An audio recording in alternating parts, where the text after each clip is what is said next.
Hola de nuevo, seguidores y clientes. Aquí estamos con uno de nuestros nuevos vídeos transmitiendo en directo desde la gestoría Terol con la gestora Mónica Romero Pérez, directora general.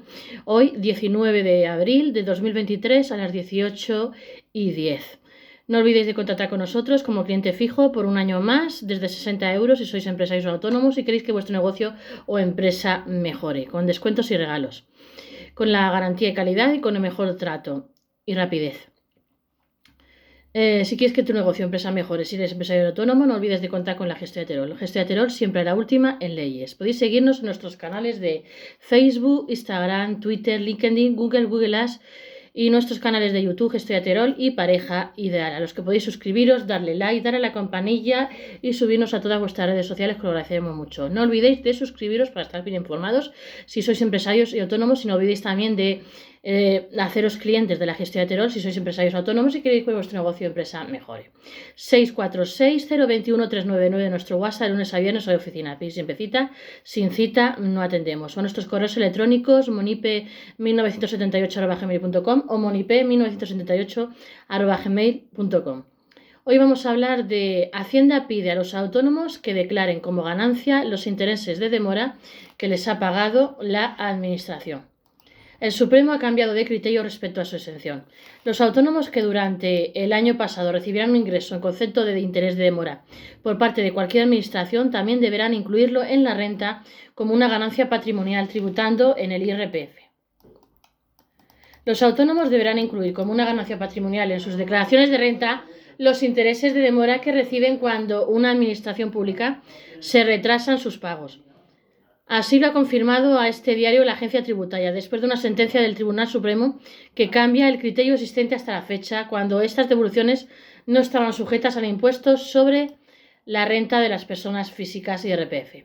Así, el alto tribunal ha pasado a considerar que los intereses de demora abonados por la agencia tributaria u otras administraciones al efectuar una devolución de ingresos indebidos se encuentran sujetos al IRPF, constituyendo una ganancia patrimonial a ingresar en la base imponible general de la declaración de la renta que los autónomos pueden presentar desde el pasado 11 de abril.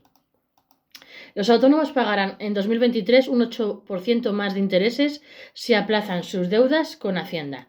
Tal y como explicaron desde Hacienda, este cambio de criterio también se amplía a todos los intereses indemnizatorios abonados por cualquier otra administración pública o entidad de derecho público o privado. Hasta ahora, los intereses de demora recibidos por los autónomos debían integrarse en la base imponible del ahorro, sujeta a otras condiciones tributarias. Los autónomos deberán pagar impuestos por los intereses de demora que reciban de cualquier administración pública. La obligación de tributar en la renta por los ingresos recibidos en concepto de intereses de demora por parte de cualquier administración pública emana de una sentencia publicada el pasado 12 de enero por parte del Tribunal Supremo.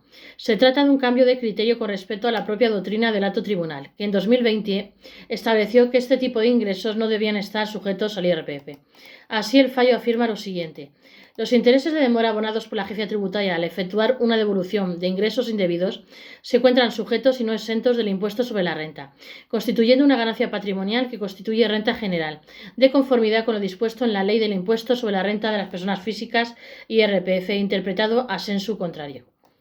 Tal y como confirmaron a este diario fuentes de la agencia tributaria, este cambio de criterio se encuentra en pleno vigor, por lo que los autónomos que hubieran recibido durante el año pasado cualquier tipo de interés por deudas atrasadas de la Administración deberán incluir estos en su declaración de la renta de este año, imputándolos como ganancias patrimoniales.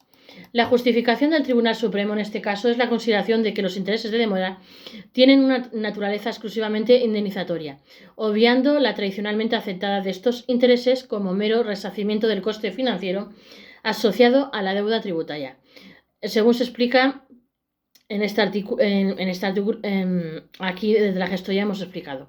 Asimismo, la nueva jurisprudencia del Supremo incluye los intereses de demora que los autónomos y otros contribuyentes pueden cobrar por un tercero ante el retraso en el pago de una indemnización, por una expropiación forzosa o por una indemnización judicial, aunque el importe inicial de esta quedará exento.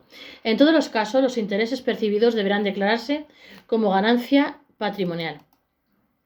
¿Cómo deben incluir los autónomos los intereses de demora como ganancias patrimoniales en sus declaraciones de renta? Hasta el año pasado, los autónomos o cualquier otro contribuyente que percibía intereses de demora por parte de una administración debía recoger estos en la base del ahorro dentro de la declaración de la renta. Sin embargo, a partir de esta misma campaña deberán hacerlo en la base imponible general como una ganancia patrimonial, tal y como confirmaron desde Hacienda a este medio. Así, los contribuyentes que recibieran algún ingreso por este concepto durante el año pasado deberán incluirlo dentro de su declaración de la renta y tributar por este concepto en su base imponible general. Es decir, tributarán en el IRPF de miles de autónomos, reduciendo su importe efectivo que será devuelto en cierta forma a la Administración.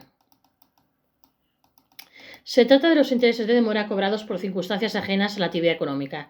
Si se trata de la actividad, este gasto tiene que quedar recogido en la contabilidad del autónomo y también deberá incluirse dentro de la base imponible general en la declaración de la renta, según aclaran desde la agencia tributaria. Para ello deberán hacerlo en el apartado de ingresos dentro de la casilla 0178 del borrador. Para declararlo, desde la agencia tributaria explican a este medio a esta gestoría, que en la mayoría de los casos no será necesario realizar ningún trámite adicional. Lo más normal es que esté incluido en los datos fiscales y que también aparezca volcado automáticamente en el sistema Renta Web. Sin embargo, si no ocurriera así, debería rellenarse la casilla 304 del borrador bajo el epígrafe Otras ganancias imputadas a 2022. Los autónomos societarios y empresarios pueden deducir cualquier interés de demora en el impuesto de sociedades. En el caso de los autónomos societarios y empresarios, los intereses de demora que deben pagar, por ejemplo, Hacienda, suelen correr a cargo del negocio. En estas situaciones, la jurisprudencia del Tribunal Supremo indica que pueden deducir estas cantidades como gasto dentro del impuesto de sociedades. Este gasto extra, que puede ascender a cientos de euros y que soportan muchos autónomos y empresas en cada ejercicio, hace años que se debatía si debía ser o no deducible. La sentencia del Supremo marcó un antes y un después al interpretar que estos intereses no eran comparables a una sanción y que por lo tanto debían ser deducibles. ¿Cómo evitar una sanción si se cometen errores en la declaración de la renta? Desde que arrancó la campaña de la renta el pasado 11 de abril, son miles los españoles los que ya han presentado su declaración. Algunos de ellos incluso ya han recibido el pago por parte de Hacienda, mientras que otros siguen viendo cómo su declaración todavía se está tramitando.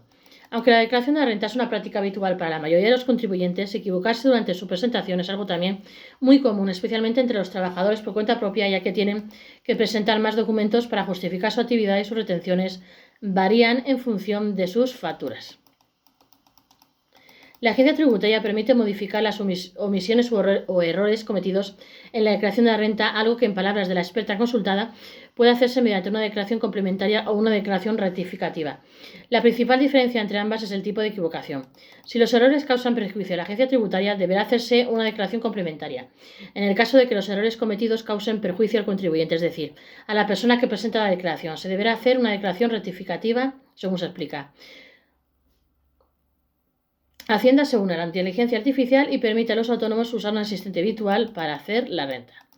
¿Qué implica presentar una declaración complementaria? Si no se introducen los datos correctos en la declaración de la renta, el resultado de la misma no corresponderá a la realidad, un hecho que, en caso de que Hacienda lleve a cabo un requerimiento, implicará una sanción económica. No obstante, solucionar esta situación antes de recibir un aviso por parte de la Administración es posible, tal y como recoge la agencia tributaria en su portal web, para solventar los errores cometidos que causan un perjuicio a la hacienda pública. Porque la cantidad de devolver debe ser menor o la cantidad a ingresar debe ser mayor. Se deberá presentar una declaración complementaria. Esta vía puede también ser utilizada si se dan situaciones o circunstancias sobrevenidas que han motivado que se haya perdido el derecho a una deducción, reducción o exención ya aplicada en una declaración anterior. El mensaje con el que se tienen que quedar tanto los trabajadores por cuenta propia como el resto de los contribuyentes es que no pasa nada si cometen un error al confeccionar la declaración de la renta y se dan cuenta una vez ya haya sido presentada. Lo más importante es tomar cartas en el asunto a tiempo, ya que, aunque el resultado sea para mal, es importante subsanar el error cuanto antes a tiempo. Si la Administración se da cuenta y envía una notificación, se tendrá que pagar una sanción, por lo que es mejor realizar los cambios antes de que te obliguen a hacerlos. Al contrario de lo que se piensa, presentar una declaración complementaria no implica que Hacienda ponga los ojos en ti. Las declaraciones complementarias sirven para subsanar errores que perjudicaban a Hacienda, por lo que el resultado de las mismas implica ir en favor de la Administración. Hacienda explica cómo presentar una declaración complementaria.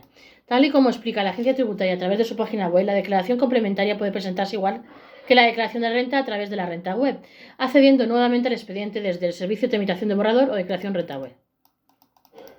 Tras la identificación con número de referencia, clave PIN, certificado electrónico DNI, se accederá a los servicios personalizados de renta, donde se deberá seleccionar la opción modificar declaración y posteriormente modificar declaración presentada. Si detrás de la sesión presentan varias declaraciones, por ejemplo, la declaración individual de ambos cónyuges, entonces aparecerá una ventana para seleccionar aquella que se desea modificar. Un aviso informará de los supuestos que se puede presentar una declaración complementaria o una rectificación en la autoliquidación. Tras ello, se accede a la página 3 de la declaración en la que se tendrá que seleccionar una de las dos opciones del apartado Declaración complementaria. En función de la opción seleccionada puede aparecer una ventana emergente en la que se va a marcar la casilla correspondiente al tipo de declaración complementaria y completar el importe a ingresar o devolver de la anterior declaración presentada. Después de facilitar esta información, lo recomendable es trabajar sobre la declaración presentada, ya que la nueva comprenderá además de los datos reflejados en la autorización originaria los de nueva inclusión o modificación. Para seguir cumplimentando la declaración se podrá navegar por los distintos apartados de las fechas disponibles pulsando mostrar opciones o accediendo a apartados de declaración.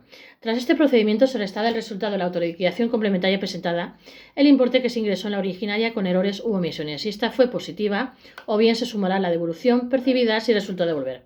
El resultado obtenido es la cuota que el autónomo deberá ingresar como consecuencia de la autoliquidación complementaria. Tras subsanar los errores o omisiones de la autoliquidación, se podrán verificar los cambios de resumen de declaraciones, así como comprobar el resultado de la declaración. El pago solo puede modificarse si se presenta antes del 27 de junio.